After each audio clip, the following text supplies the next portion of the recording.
This is Adam Beanstock talking about the aria from the Goldberg variations, and there's not they last about probably about an hour if you play the whole 30 of them variations. But it's written for a prominent harpsichord player. I think his name is Johann Gottlieb Goldberg, and I think it's it's a sort of like an improvisation. It's got to be. It's got that the freshness of being improvised, but it's not. I mean, you're following a written score, and you're trying to be, as loyal to what is written. Where you're getting hang-ups about it because the beats are not quite getting there in the thing. And I think you've got to fill it in free. Subdividing this. It would not do. It would not do in the performance because it would sound chopped up. The melody has got to really flow, and above. I think the most important thing to keep in time is the bass. and of course the actual movement of the crotchet movement, which is in time the bass, which you crotchet into the quavers. And if you get that right, there's a good chance that the melody should soar above that. It's you know, it's freedom of expression, and this music is divine. You know, it's an absolute. It's an aria, and it's got to have a singing quality.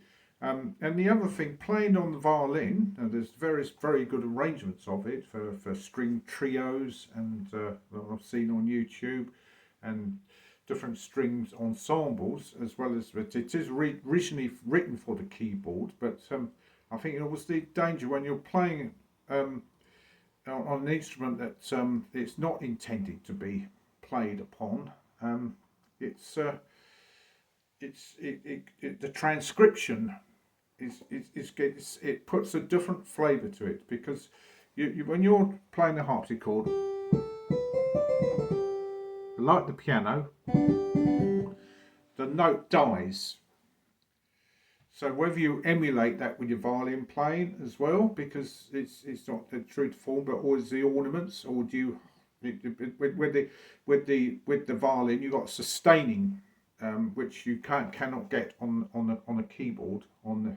You can on the organ, obviously, but not on a harpsichord or clavichord or piano. So how do we interpret this? That's the thing. It's yes. Well, we'll give it one more go, shall we? See if we can get any closer to how it should be. And I think it's the buoyancy. It's the main issue is the bowing. Where do we put the slurs in to give this smooth melodic line? And often because of the line as it's written, you actually run out of bows. You end up double taking at the wrong end of the bow. You come into the tip. You end up running out of the bow. Perhaps it's meant to be like that. I'm not sure, but it just feels, especially this first bit.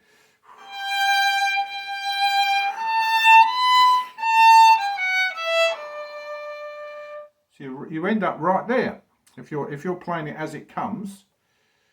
So you don't want to be going up there, because it would just sound.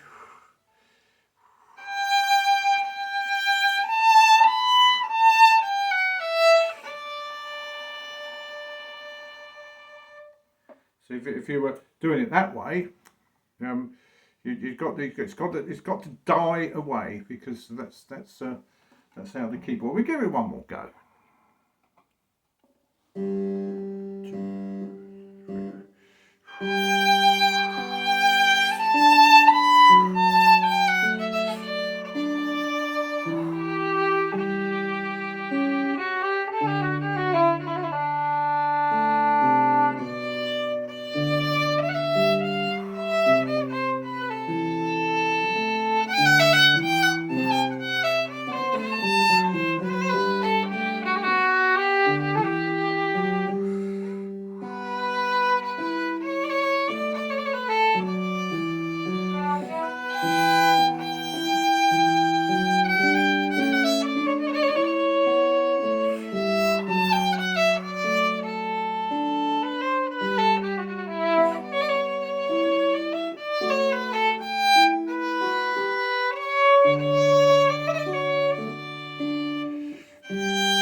Yes, of course.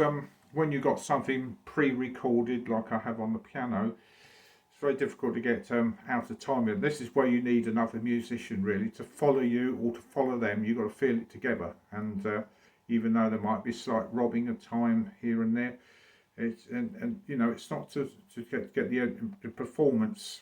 You if you speed up or slow down, you've got to speed up or slow down together. It's the same with all musicians. And I know it's working with metronomes and working strict time.